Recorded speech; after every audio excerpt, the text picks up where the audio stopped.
All right, well, I think we can go ahead and get started. Looks like everybody is joined by now. So welcome, everyone. Thank you so much for tuning in. My name is Aaron Alley. I'm a lecturer in Columbia University's Masters in Wealth Management program. And on behalf of myself and all the other faculty members joining from around the nation, I want to welcome you to today's very, very special webcast. Now, our goal at Columbia University's Wealth Management program is to foster a continuous learning environment. And that's not only for our current students, but also for prospective students. And really, when you think about it, members of the wealth management community at large. So it's really important to us to always keep our finger on the pulse and give students and prospective students really some actionable takeaways and try to keep them on top of what's going on in the industry to make sure that they're able to take their business and their practice and really themselves to the next level as financial advisors. So that's what we're going to do today. Before we get started though, quick housekeeping item. We would love to keep this as interactive as possible. And if you want to submit a question, I'm sure at this point, you all know this routine, but go ahead and click that on the little Q&A button there at the bottom.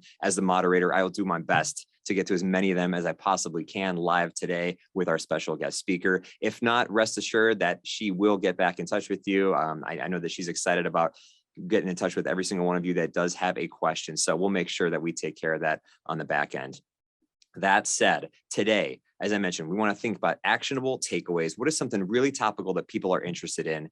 Website design is always something that we get a ton of questions around. How do we design our best website, put our best face forward, differentiate our business? And really, all of those things funnel down into that central question of how do I convert more leads who visit my website into long-term clients for my business? And so this is a really fun topic, and we have a very fun speaker joining us today. I know for a fact she is an incredible subject matter expert in this area, really all things marketing for financial advisors. Samantha Russell is Chief Evangelist, which is a title I love for her, by the way, and you'll see soon why.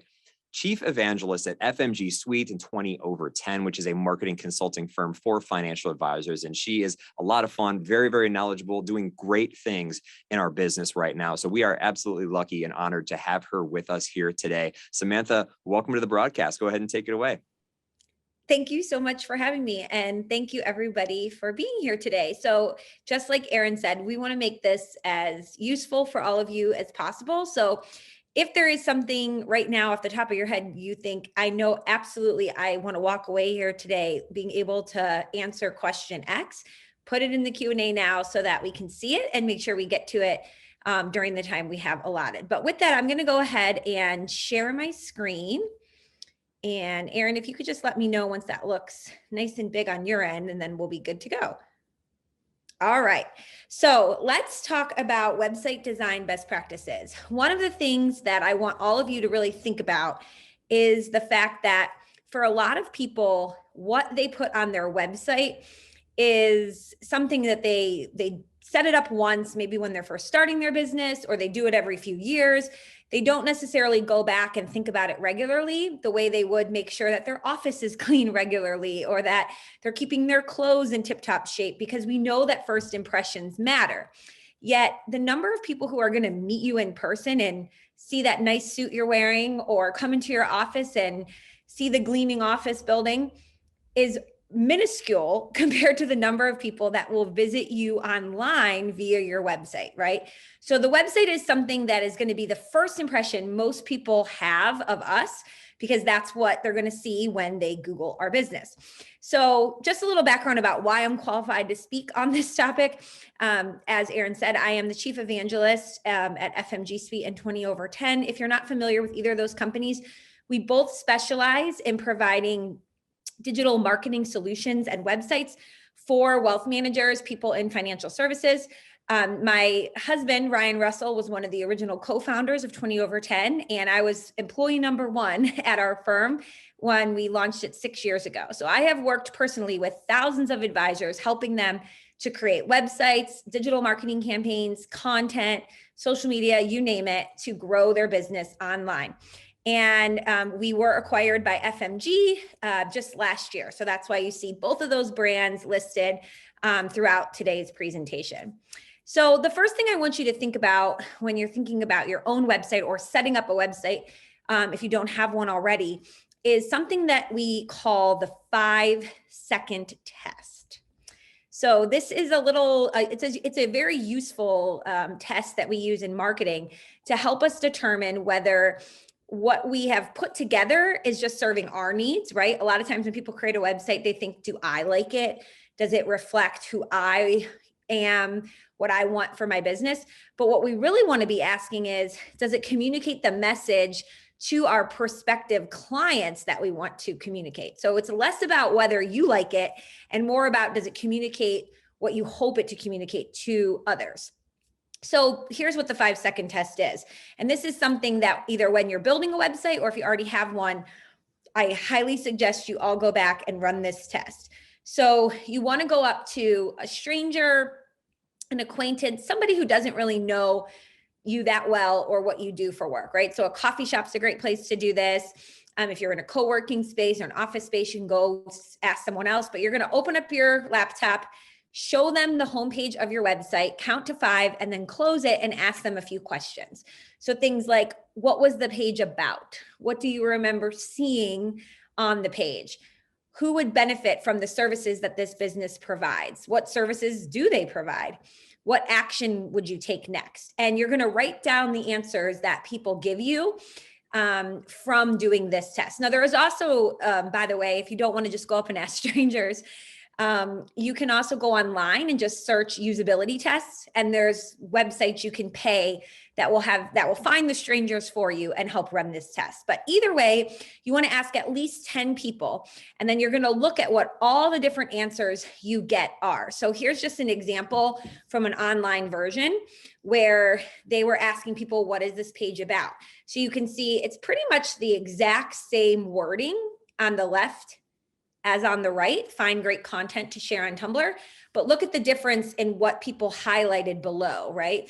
So just by having a different image in the background and having the button be a ghost button on the left where it's not filled in versus on the right having it be that dark purple, you can see that the answers people gave were different in this word graph. So on the right-hand side, look at how much bolder the word content is. We barely even see it on the left. So it's not just the copy, what your site says, but the visuals play an incredibly important part in making sure that how your website is set up is communicating what you want it to. And this is where, for so many of you, if you have a standard stock photo image that you couldn't find anything better and you didn't want to pay for one, this can really be to your detriment. So having the right images is incredibly important to go along with the copy. So what does this actually look like on a website? Here on the right-hand side is a great example from Rivermark Wealth Management, and they have, financial advice for Gen X and Gen Y tech professionals. And what I love about this is that when you land on it, it very quickly communicates to you who they are. So a company, a wealth manager that provides financial advice, what they do. So they provide that advice for Gen X and Gen Y, and specifically even more who they give that advice to. So tech professionals. And then the picture in the background helps reiterate that copy, right? So we see somebody on a computer working in an office space. So for your own purposes, maybe you don't yet have a niche that's that specific. That's okay. Instead, think about what is the problem that you solve for a particular group of people or your clients as a whole. What would they say is the biggest benefit or value you're adding? And then what are the solutions you provide to make that problem go away, right? So you want to combine those two things in your copy, and that's what you want to put right on your homepage in order to pass the 5-second test. The other thing that a lot of people will say to me is, well, what about all of my returning clients? Or what about people who are just coming to read my blog over and over again? You want to design your homepage for first-time visitors, not repeat visitors. So a lot of people, will raise their hand and say, well, what about my, clients? I want them to be coming to my website and reading my content or logging into the client portal. I can tell you after analyzing thousands of Google Analytics for different advisory firms that when your clients come to read your blog, it's usually not that they just wake up in the morning and think, oh, I want to see what Samantha over at Russell Investments posted today. It's because you're emailing them saying, does this market volatility have you wondering about your portfolio? Here's our latest blog post we wrote to help you check in and do a gut check. And then they're going to click the link and go straight to that blog. They're not going to be coming in through your homepage. For people who are coming to your homepage, they're going to go right to the top right and click client portal or client login, right? And check their accounts there. So your homepage messaging, again, is designed for first-time visitors, somebody just meeting you for the first time, not a repeat visitor. And I'm using this example here because on this website, they have on their homepage in this incredibly important real estate, right at the top where they should be saying who they are, what they do, who they do it for. Instead, they've got a featured interview, right? With it's a podcast. So that is a huge missed opportunity. Somebody landing on their site for the first time now has to go digging and do more research and keep going through the website to try to figure out what this business is all about. Keep in mind that 97% of your website visitors will not convert on their first visit. Let me repeat that. 97% of your first-time visitors will not convert on the first visit. So what I mean by that is, for all of us, we're not Crate and Barrel or Target selling a product. We want people, a conversion for us happens when somebody books a meeting with us, right? Or gives us their email address so that we can continue to share info with them. Though that doesn't happen 97% of the time. And the average person is only going to be on your site for 60 to 90 seconds. That's the average site visit time. So you have a very short window of time to make a first impression and get your message across. So you don't want to give up this valuable real estate here at the top. Now, on that note about how few people actually convert, you want to have what we call 2 calls to action. So one of the biggest mistakes I see in wealth management, because we all want that conversion, we all want someone to book a meeting with us, is we have get your free initial consultation, schedule a free meeting with our team, get your free portfolio review, or contact us everywhere on the website. But we don't have another call to action for people who aren't yet ready to take that step. So what we want instead are 2 calls to action. And again, a call to action is just marketing speak for what do we want people to do after they visit our site. So the primary call to action, yes, absolutely should be book a meeting with us or schedule a call or get your free portfolio review. But because we know so many people are not going to be ready to do that yet, we want a secondary call to action for those people who aren't yet ready, but are still interested. And so that would be something like, get your checklist on X topic, whatever area of expertise you have. So let me show you this example here from another industry. I love using examples outside our industry. This is a baby sleep specialist, Kara, and she has a famous Instagram page. She's been on the Today Show. Her company is called Taking Care of Baby. So she's got her name play in there good. And when somebody comes to her page, there are 2 calls to action, right? You can see both those buttons. You have find a class, which is the more prominent button in brighter orange. And then a little bit more subdued, you have meet Kara. So if you have been following her on Instagram and you've been watching all her videos and you've got buy-in, you're ready to go, you can find a class and sign up, pay on the spot and be ready to go. But maybe you just saw a segment of hers on the Today Show, or a friend of yours said, oh, you got to check out this Taking Care of Baby site, but you don't know that much yet. You're going to click Meet Kara. You're going to hear how she helps babies and parents get more sleep. You're going to see why she's qualified to do so, her background in medicine, and then what you get for the price, as well as some free resources that you can sign up for. So you can give her your email and download free resources. That's the same thing you want to be doing on your website. So you want to have some sort of free thing that someone can sign up for, but they have to give you their email address in exchange in order to get it. Hey, So, Samantha, yes. is there, when you're thinking about the primary call to action, I know you talked about schedule a free portfolio review, schedule, a free call, schedule an appointment. I'm wondering if there's an overwhelming favorite you see as the primary CTA, because I'm almost thinking like, Calendly and some of these scheduling apps that have made it so easy as opposed to having to pick up the phone and call somebody you've never met before. Do you see anybody favoring primary CTAs in your work? You mean like ones that are the most popular, get the most use? That's right. So some really popular ones typically are just those online calendar integrations, whether you're using Calendly, Schedule Once, Time Trade, but you have the option when you're setting up your website to label what the button says with any kind of custom wording. So you could, your firm might have it say, Aaron, talk with someone from our team.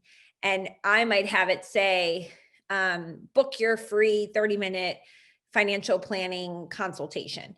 I don't have enough data to tell you which one works exactly the best, because it also really depends on your niche audience, right? So if you're really focused on younger families, millennials, the wording that works for them is going to be different potentially than somebody who is just about to retire, right? So you really need to kind of play around with it. What's great though is that with all of this stuff, we can track it using tools like Google Analytics. So you can have one button, label it something, try it for 3 months, and then 3 months later, change the wording slightly and try it for another 3 months and see which one gets more clicks. And I highly suggest you do this. That's called A/B testing. You want to try out different solutions, different wording, and see which one produces the best results. And we are often surprised ourselves at what actually will convert more and a higher percentage of people. Yeah, thanks. I love that you brought that up, because I know we talk about that at Columbia too, but yeah, thanks. That's great insight. Awesome. So let's look at this example here. This is an advisor who works specifically with Eli Lilly employees. So that's their niche. Whenever you're coming up with what your secondary call to action is, you want to keep in mind that in order for it to be compelling enough for someone to give you their email address, which they know they're going to start emailing you, they're going to get, another thing in their inbox every week or every month, you need to make your call to action so compelling, so specific to them that they just can't resist giving up their email. So in this example here, people who land on this site, hopefully that they're working at Eli Lilly, a friend or somebody refers them, or they find this person through Google search. And when they land on this page, after they've read through the different content pieces, they're going to think, wow, this advisor helps people who work at our company with their retirement goals, with their benefit packages. Yes, I absolutely want to be on the newsletter and I'm going to sign up, right? So you want it to be incredibly, incredibly specific to your group. Here's another example from CL Sheldon and Company. They work specifically with people who are in the military transitioning to civilian life. And so they're helping them through that military retirement process. And I love that they have their call to action is highly specific, not only saying, are you a military officer getting ready to retire? We have this white paper that you can download, but they also ask which branch of the military you're in. So what this does subconsciously is tells you that not only do they understand military retirement planning so well, they even understand the nuances between the branches of the military, right? But yet notice they don't make military branch a required field. You don't see the red star. This is highly important for all of you listening.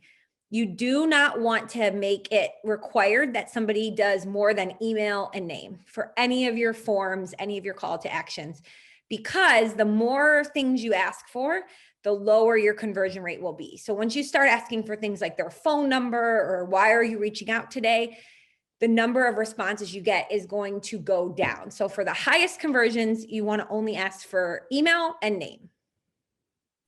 Hey, Samantha. Yep. Before we move on, we had a great question come in around, okay, so obviously you're sitting here talking about this wonderful niche this firm is focusing on. What happens when you have an advisory firm that potentially has, multiple niches that they work with, right? And you may not want to feature just one at the exclusion of the other. Is there multiple websites? Is there some sort of different toggle journey that folks go on? Any insight into that? Yeah, it's a great question. And I would say that probably, 60% of the firms we work with are not this niche down. I will say that the highest success from the websites getting the highest conversion successfully are always going to be those that are the most specific niche wise, because the more broad you are, the more competition you're competing with, and the harder it is to, have somebody self-qualify. When somebody visits your website, you want them to immediately think, oh, this person works with people just like me. And so, yes, I'm going to book a meeting with them, or I'm going to sign up to get their emails because it's going to be highly relevant to me. So the broader you are, the more difficult your path will be. That being said, there are multiple solutions. So we have worked with firms that have 4 different websites. So they have one for, teachers who are retiring from a specific university, and then another one for young families in that same university town who are just starting out on their wealth accumulation journey. So you can have different websites, you can have different landing pages that you funnel people to. That is one strategy. Another thing you can do is on the homepage of your website. Let's say you have kind of 2 areas of expertise. When someone lands there, you can have them pick which path they're going to go into, right? So we've done this at our own company for years. Are you an enterprise organization or are you an individual advisor? And then depending on which they click, it funnels them down a path. So there's lots of different tactics you can try. In those cases, the calls to action like this aren't going to pop up until somebody has navigated down that funnel, right? So you're not going to have that call to action necessarily right on your homepage of meet Kara, choose a class. You're first going to ask them a question, ask them to funnel themselves down a path, and then those calls to actions will appear once they're in the right spot. Hopefully that makes sense. Great question. Okay, the other thing I would be remiss if I didn't mention this is that there is still predominantly a huge discrepancy in the number of people who actually put their fees on their wealth management website. And consumers today, if we don't see a price for something, do you think we assume it's more or less expensive, right? We assume it's more. We want to see what it's going to cost us. And if somebody is referred to 2 or 3 firms and your firm doesn't have any prices listed and the other 2 do, not only it might not make or break their decision, but immediately there's going to be a sense of the other firm is easier to work with because they're more transparent upfront about what it's going to cost them, right? So I'm just going to show you a couple examples of how you might want to add your a fee page to your website. It doesn't really matter how you do it, what you charge. The idea is just to have something, right? So you can see here from this company, WealthKeel LLC, they have Route 1, which is a one-time plan fee and a monthly subscription model, or Route 2, which is just that one-time plan, right? Here's that Rivermark Wealth Management firm I mentioned before. They have 3 different tiers. And you can see that with either the one-time financial plan or the financial wellness program, you can add on the investment management fee at a percentage of AUM. So that part can get added on, right? So they're still having different models for different folks. This one here is a little bit more in depth. It really seeks to give all the information possible. And you can toggle on the different areas, financial planning, investment management, family office services, and see everything that you're going to get. And then there's even a not sure which plan is right for you, let us know. So this is a much larger firm doing this at scale. I've even seen people have websites where it will say, the fees vary based upon complexity of the individual client's circumstances. However, on average, it starts at X, right? So don't feel like you need to lay everything out in this much of a complex way, but you need to address the fees on your website in order to be considered a website that's going to be a high converting website in 2021. Do we have any other questions, Erin, that would be good before we take a break for the second section?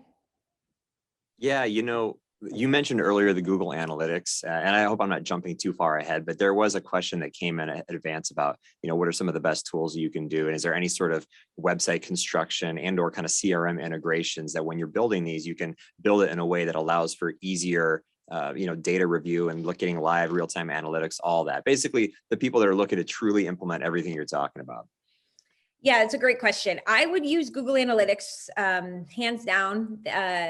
Google is the search engine we're all trying to please. So yes, there's other search engines out there, but they all pretty much are always tweaking their algorithm to get as good as Google's. So we want to follow what Google is the one, they're the one that we want to look at. So with any website builder, you should be able to integrate your Google Analytics tracking code directly into the site. So both FMG and 20/10 on our website builders, when you create an account or work with us to create an account for you, there's a little place and you just add your Google Analytics tracking code in, and it will automatically link to your website and start tracking every single page of your website. And then you can go into Google Analytics and look at all of that data. So before you choose a website developer, designer, builder, platform to work with, absolutely double check to make sure that they integrate with Google Analytics. And Google Analytics just updated their interface. So if you've been a regular user over there, you'll notice now it's a lot easier to read the data, because before it was just a lot of metrics and it didn't really explain what those metrics mean.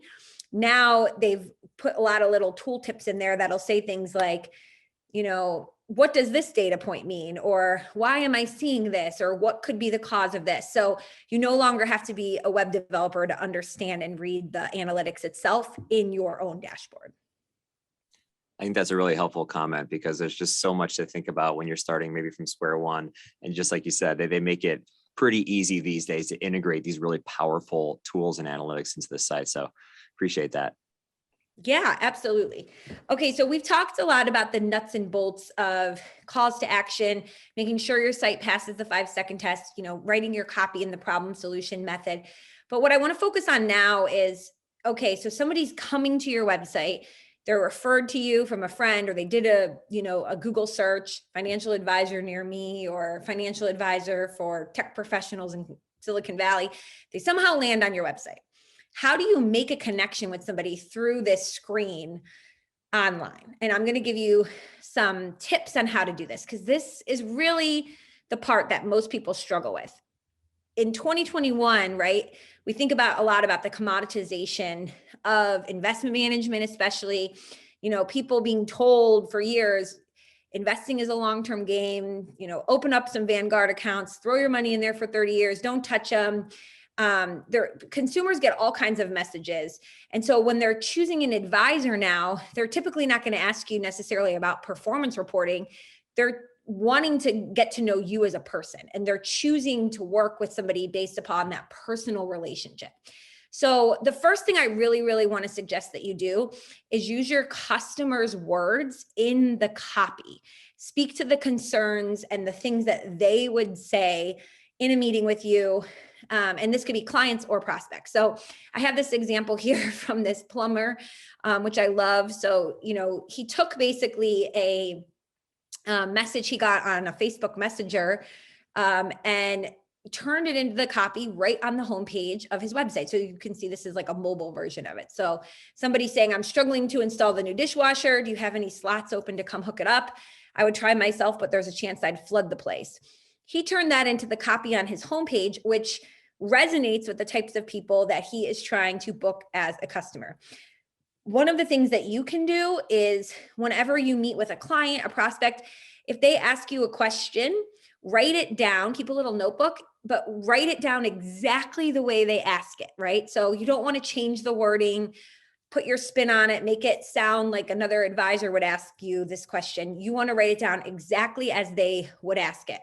And this is also a great way if you're thinking about creating social media content or blog posts or eventually video or podcasts, and you think about, well, what should I talk about in those pieces? That's a great way. You go back to that list, and if somebody asks you something like, what's the difference between all of the coins in Bitcoin, right? We wouldn't word the question that way, but they did. You can go and write a blog post on that, because that is the way that they're framing and thinking about it. So great way to write copy for both your website and any other content you're going to create. The other thing is, if I went and looked at all of your websites right now, for those who have them, or even your bio on your LinkedIn page, I would bet that 99% of you have your bios written in third person, right? Samantha Russell is the chief evangelist at FMG Suite, or Erin Alley is, the God's gift to wealth management. So whatever it is, you've got it written in third person. Instead, what you want to do, and what I challenge you to do, this is an easy thing that you can do no matter where you are on your website journey, on starting your own business or working for another firm, is write your bio in first person. And so again, this applies to your LinkedIn page, your website.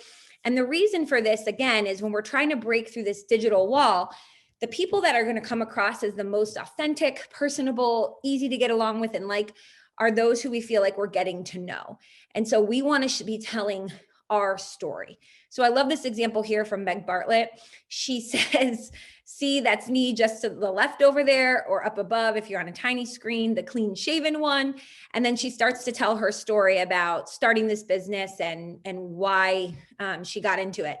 She's writing as if she was talking to somebody, not being incredibly formal. And that is a really crucial thing to help forge these connections online. The other thing is, I've said this before a million times, people connect with people, not brands. So when you're thinking about how can you make a really warm introduction, another thing is whether if you're a solo practitioner or even a larger firm, have little quick 30-second welcome video right on the homepage, or it could be on everybody's bio pages, that introduces people to you. It allows them to see your face, hear your voice, see whether you talk with your hands or not, how effusive you are. But this is another really great way to break through that digital divide and make a connection. And also on that note, the more you can think about, if you were to meet someone in your office for the first time, what kinds of things would you talk about? Try to include that in your online conversation starters. So this is a great example here from Gibson Wealth Management. When people come into their office, they have this sweet little dog, Maggie, who always sits up at the reception desk, and everybody pets her, and they have little doggy treats people can give her. And so they were working with us, and we said, well, we have to give Maggie a bio on your homepage. And so when you see the Our Team page, they have Maggie listed there as the Chief Morale Officer. You can click on her and get a little bio about her. I can't tell you how many people comment to Alan and Vic about the dog when they are booking an appointment, right? So never having met them before, saying something like, I hope I'll get to see Maggie when I come in for my first consultation, or what's Maggie's favorite dog treat? I'll bring one. Or I have a dog that looks just like Maggie, right? It's starting an online, or it's taking a conversation starter that normally would happen offline and allowing it to happen online.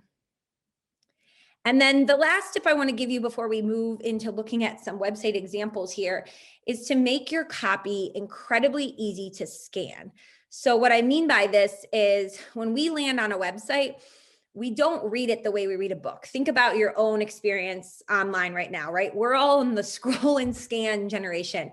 Facebook, Instagram, Twitter, LinkedIn, they've conditioned us to just scroll through things quickly until something catches our eye, and then stop and pay attention to it until we're bored or we've gotten the information, and then we keep going. So your website is not going to be read like a book. So you don't want to set it up assuming people are going to do that. Instead, you want to separate things into headers or have little icons, numbered sections, so that somebody on your page can quickly scan until the relevant thing that they're looking for catches their eye, and then they can stop and pay attention. So you can see on the left, that's how it works. Huge, big blocks of text, much harder to digest quickly and scan it than on the right-hand side, breaking it out into that 1, 2, 3 section. And you can also do this with actual visuals. So if you were to read on the left-hand side over here what this says, it basically is saying we'll act as your company's as your family's personal CFO. And it talks about all of the different elements of integrated planning that they can handle. But look at the difference between that message and the message on the right, right? Why do it yourself? We can help.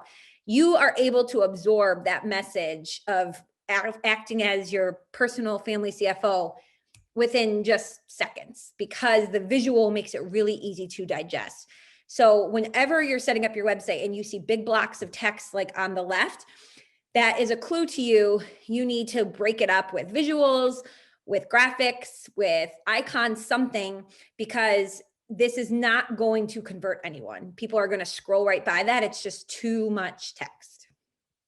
Samantha, I love that point too, because we talk a lot about how this industry is just completely chock full of jargon, and we love to inject uncertainty where there doesn't need to be any. So when you combine, a picture, sketches, things that are just visually pleasing, especially for folks that are more visual learners, and then you take that with what you mentioned earlier, using customers' language and using that in your own copy just to be more relatable, more authentic. I love that combination. I think that's a really powerful thing that you're hitting on.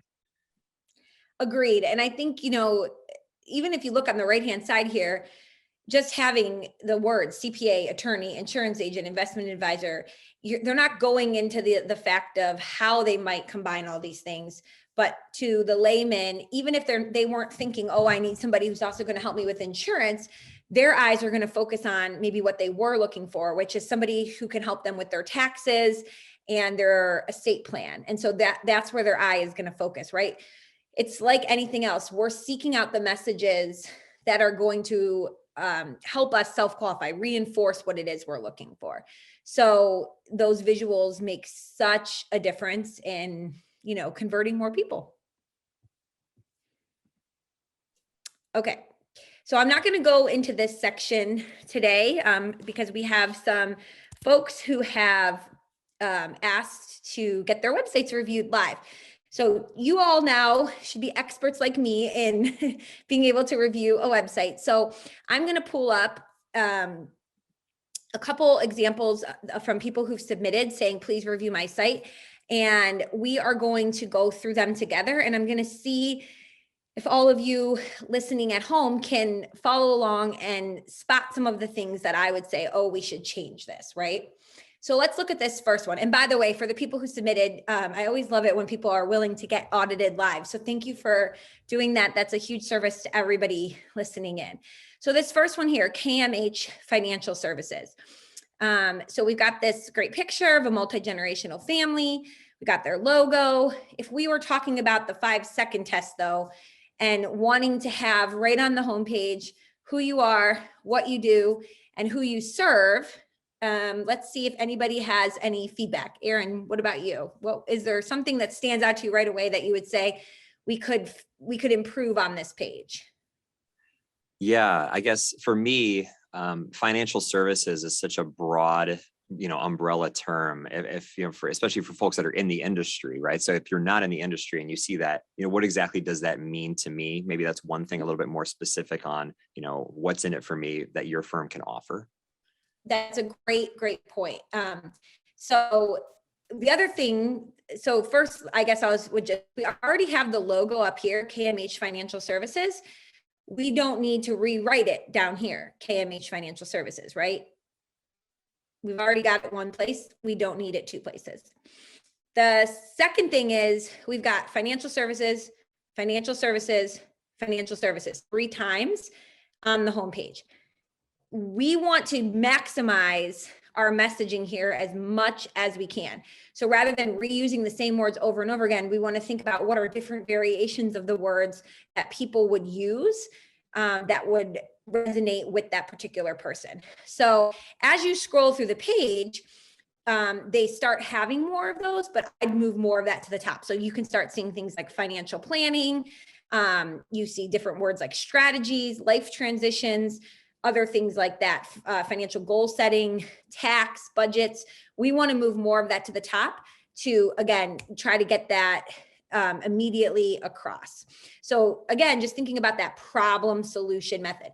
What they've done really well here is break up the page with pictures and blocks of text, small blocks of text, rather than having it be just one big page of text, which I like. So they have all these icons, things like that.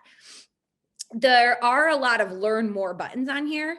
I would try to think again about what are those main calls to action between schedule a meeting and either get to know our team or download our guide for young families, whatever it might be, so that you're going to have both that primary and that secondary call to action.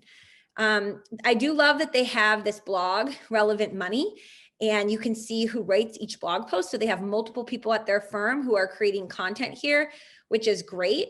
And they talk about I think in their blog posts more the niche that they serve. So they talk a lot about business owners. You see Women's Small Business Month, 4 resources for Black business owners, how business women have been balancing work and family life. This is giving you a lot of insight into who they either like to work with or they already are working with a lot more. I would try to move more of this messaging about working with women business owners to the homepage. Okay, so that was some quick things about that part. The other thing I would mention is on the homepage here, you can see we have 1, 2, 3, 4, 5, 6, 7, 8. Plus, if you click this counts as another button, 9 buttons on the homepage. Erin, if you had to guess, would you be able to make a strategic guess on, for optimal user experience, what is the maximum number of choices you want to give people in your main navigation? I feel like you always hear about this, like the power of 3. I mean, is 3 too little? Maybe I'm just making that up, but. That's okay. That's a good guess. So 3, you could maybe make 3 work. I would say it's usually a little too little because we still want people to not have to click too many times. So 5 to 7 is the magic number in our industry. So no more than 7 main pages on your main navigation. And that's because we don't want to overwhelm people with choice and then they don't know where to go next. So when you're thinking about your pages, you want no more than 7 main pages, because even look here, right? If we click on 1, we still need to go through and click more in order to get where we want to go. On that note, also, when you're thinking about labeling any of your buttons, you see here we have our mission, our products and services.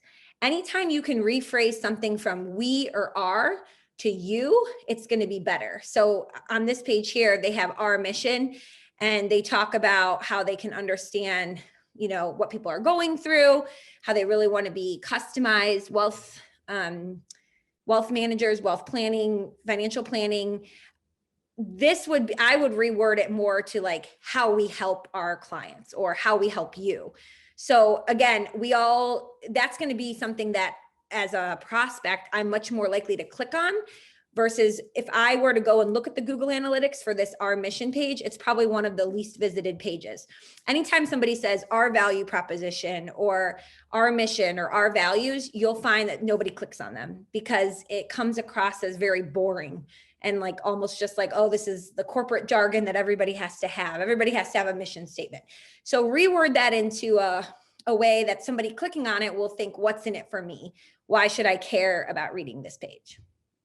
Samantha, I love that you just said that because in my communications class, that's exactly what we focus on, that people, the first 15 to 20 seconds of either hearing somebody talk or looking at something, that's the first thing they're thinking about, right? Is what's in it for me. And so I love what you're saying because it makes it as easy as possible for people to know the answer to that relatively quickly, which I think makes it all stickier as an experience. And, like you said, minimize the number of pages, try to get rid of that analysis paralysis effect, right? Just make it clearer, kind of shape the path, if you will, so it makes folks more likely to potentially make a life-changing decision with who's managing their money, right?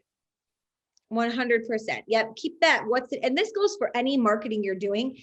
If you're posting on social media, a lot of people might say, check out my latest blog post. That is all about you. You want to change it to, does all of this market volatility have you nervous about your current investment portfolio, right? Asking a question that's going to stop somebody in their tracks and think, how will this benefit me? So those are just some of the things I wanted to highlight about this site. Again, I think they've done a nice job of making the homepage scannable. I love the blog that they have. We just want to take more of those types of clients that they're already working with and make it more apparent right here on the homepage. Get rid of some of these extra pages or combine some of them, and then change some of the wording to make it more client focused using language you, your, what's in it for you. Okay, let's move on to the second example. So here we have a different kind of a setup. We have rotating images in the background, this blue and black kind of color scheme. And we've got different quotes and things coming through with the rotator. One thing I will say, I will caution people about using rotators like this.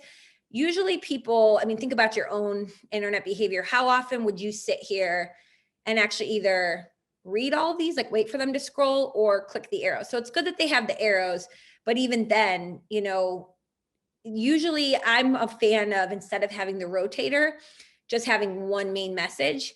And if you have multiple things you want to say or paths, having boxes that people have to then choose their path. So that is my preference, just because I've watched so many people interact with enough websites to see that most people don't click through all of them. And so, your whatever one is up when they land on your site is going to be the main message that they get. So if the main message they get is a quote, it's again not giving us that who you are, what you do, and who you do it for mindset. I do love the imagery that's used here. Obviously, it speaks to a certain kind of person. We've got a lot of this military, Air Force imagery and the color scheme. And so that's beautiful. I love these big, beautiful images. But again, I would be more specific about the who you are, what you do, how you help right here, what we call above the fold. So before you have to start scrolling. The next thing that I love is they love that they start off their website with a picture of the two gentlemen who are running this retirement planning business. So again, going back to that idea that people work with people, not brands, introducing yourself right away is a great thing to do right on the homepage. Now, what I would say is they have, welcome to our team, and then they say what we were founded with. I would try to make this less professional and a little bit more personable, so that it comes again across as an easier way to make a connection. So we've got these great big smiling faces. Let's show a little bit more of the personality and the copy that goes with it. And then they do have this, some sort of up-to-date piece of content right below it, which I also love.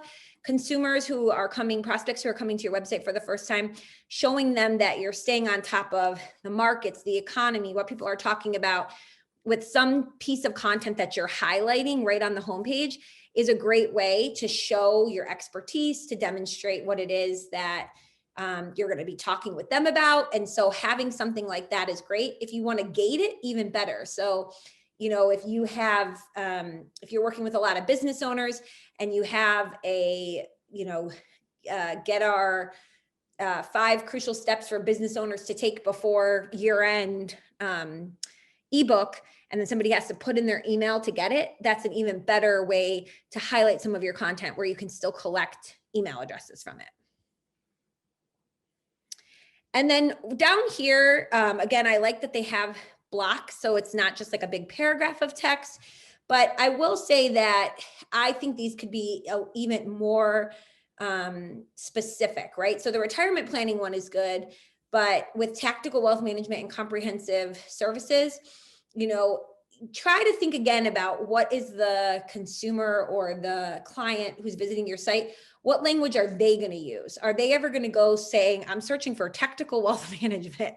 Probably not, right? Or I'm searching for someone to offer comprehensive wealth management solutions. No, they would put something in there like, I'm looking for a one-stop shop advisor. And so using that language that they're using is just going to help articulate really quickly what your value proposition is. This might surprise a lot of you, but in marketing in general, when we're writing things like an ad, a website homepage, not your blog posts, not your videos, not things that go really in depth, but things that are just the quick, we have to absorb it in a few seconds. You want to write so that a 6th grader could understand your message. A 6th grader. I know that's really shocking, but think about if you're driving on the freeway and you pass a billboard, you don't have time to like digest all of the different language, right? You want it to just pack a punch and hit home. So in marketing, try to use language that if somebody was in 6th grade, they could understand what you mean by what you're putting on the page. So I love, again, they have very limited choices over here. So that's great, right? We don't have a ton of choices in the nav. That's great. Under the about page, I'm going to say the same thing I said before, which is we have our team, our services, our philosophy. I would change that just to like team, how we help or solutions we provide. And then, change the our philosophy to, how we're different, something like that. So try to, or, you know, how we help people like you want to always change the wording from us to a you kind of language. And then the other pages that they have, I will say, if you are using like the, I know FMG offers these, like the glossary, the tax resources, things like that.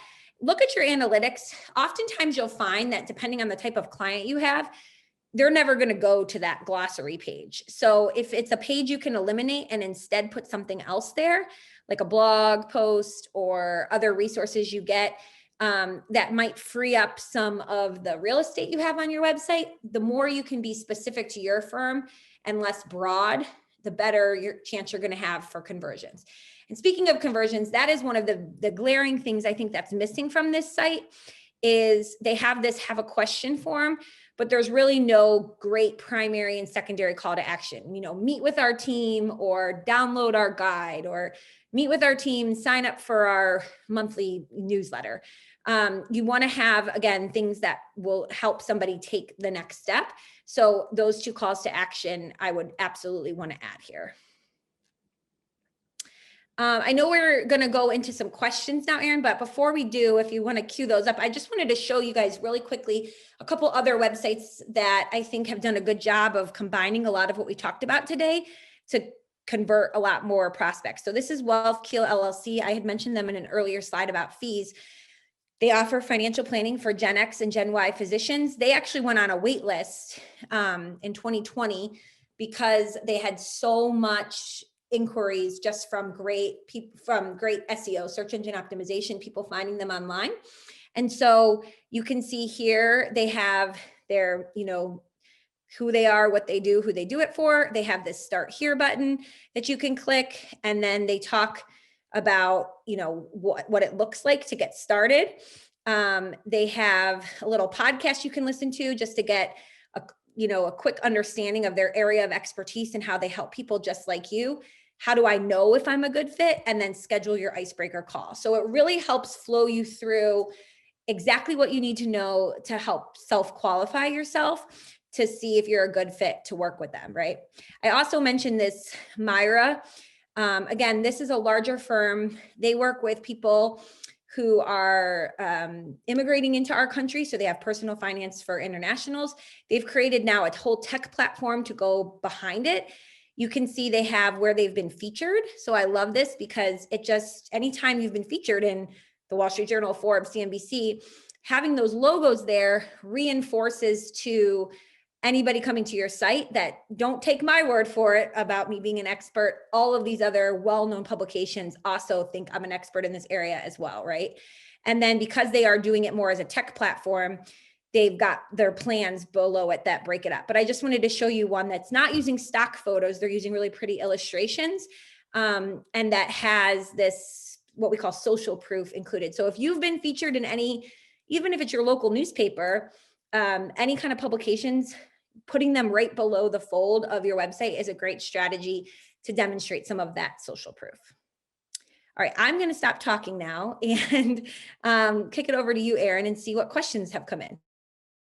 Yeah, Samantha, thank you so much. Actually, it's funny. One of the questions I did have, you kind of just touched upon a little bit, and that's this idea of, the imagery. Is there a preference for stock photos or something more personal, like you saw on the EchoCamp and Lyman site, or even the drawings? I mean, do you find folks gravitating towards certain things, or is it really kind of subjective?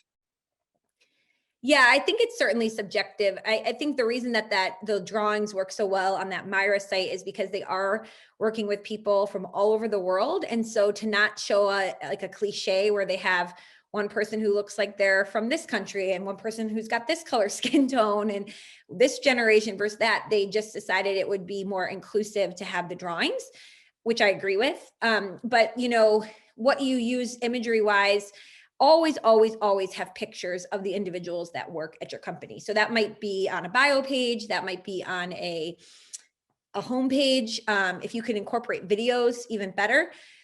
But that doesn't necessarily have to be like the main thing people see when they land. So in that WealthKeel one, we saw pictures of surgeons doing surgery to reinforce the financial planning for Gen X and Gen Y physicians. So yeah, the imagery that you use really just needs to reinforce and work for the demographic you're trying to attract. Okay, that's super helpful. And then one other question too, earlier you were talking about trying to optimize your conversion by limiting the number of fields in your calls to action. We had a question comment come in around, we're also very busy financial professionals, and how can we kind of balance, if you will, the difference between not asking enough and really not fully pre-qualifying the leads versus people that are just fishing for free content, right? I mean, is there a way to kind of satisfy both sides? Or is it really just get folks in the funnel and then they can almost kind of self-select in, and then you'll have a chance to further deduce if they're a fit? Yeah, it's such a good question. So there's a couple things I would say. Number one, if you are able to niche down and be more specific in who you serve, already you're going to eliminate a lot of the people who aren't a good fit because you've been hyper specific on your website to say, we work with this kind of people, we have this minimum of assets, or this is what we charge. So the more transparent you are about who you specifically work with, what's a good fit for you as a client, you're going to eliminate a lot of that. The other thing you can do though on the back end is once they've already gotten to the schedule a meeting page, that's where you can start asking more questions. So I'm sure a lot of you have heard, the idea that just get people to the next step. And then the more buy-in they have, the more work you ask them to do, they've already committed so much time. They don't want to wait, feel like they wasted their time. So they'll keep going forward. So if you get them to a page where it's like schedule a call, they pick their date, they pick their time. And now you ask them, what would you like to talk about in our meeting? They've already given up their email. They've already chosen their time. And now they have to choose, do I want to talk about debt reduction strategies, investments, all of the above? Have those kinds of questions come secondary after they've already given you their email and chosen their date and time. And you can set it up that way with tools like Calendly. All right, that's great insight. And I know we didn't have a chance to get into the SEO, but I guess the reason I bring that up is because there are some comments that we weren't able to get to, and it was all around, if they submitted a website, we didn't have a chance to review it today. I kind of mentioned this earlier, but I know you, Samantha, and I know that you're excited to talk to any and all folks that are on the call today. If you didn't have a chance to get to certain websites, is that something that you'll be able to do for other folks perhaps on the line that may want to engage with you and FMG Suite? Yes, absolutely. So full transparency mode, I am about ready to go on maternity leave here very shortly.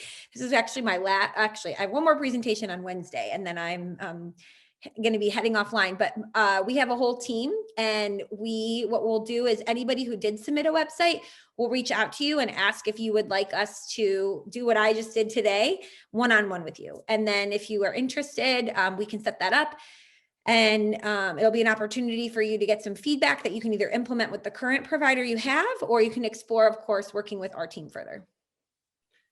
Yeah, I'm glad you brought that up. And one other thing too, and I always love to give you some props on LinkedIn, Samantha, but Samantha is such a wonderful content creator on LinkedIn, and all these little tips and tricks and these actionable takeaways that she shared today. She puts out great stuff on LinkedIn as well. So I would urge all of you as an easy first step to go ahead and give Samantha a follow on LinkedIn and kind of check out some of the things that she has to say there. But Samantha, otherwise, we're out of time today. I know we could talk about this all day long. Thank you so much for being a part of this program. And as I mentioned earlier, at the Columbia University Wealth Management Program, we're trying to really get some of the best thinkers today out in the industry in front of our students, prospective students, and really the wealth management industry in general, to kind of share actionable things that we can do right now to help improve our businesses. So I think you've accomplished that and more. And again, thanks so much for your time. Thanks for joining us. Thank you so much for having me. And there's my LinkedIn handle, since I didn't have it on the slide, Samantha C. Russell, for anyone who wants to connect. If I didn't get to your question today, would love to answer it over there as well. There you go. All right. Well, again, everybody, thank you so much for joining. Hopefully you've enjoyed this, and stay tuned for more events from Columbia University's Masters in Wealth Management program. We look forward to engaging with you in the future, and have a great rest of your week, everyone. Take care.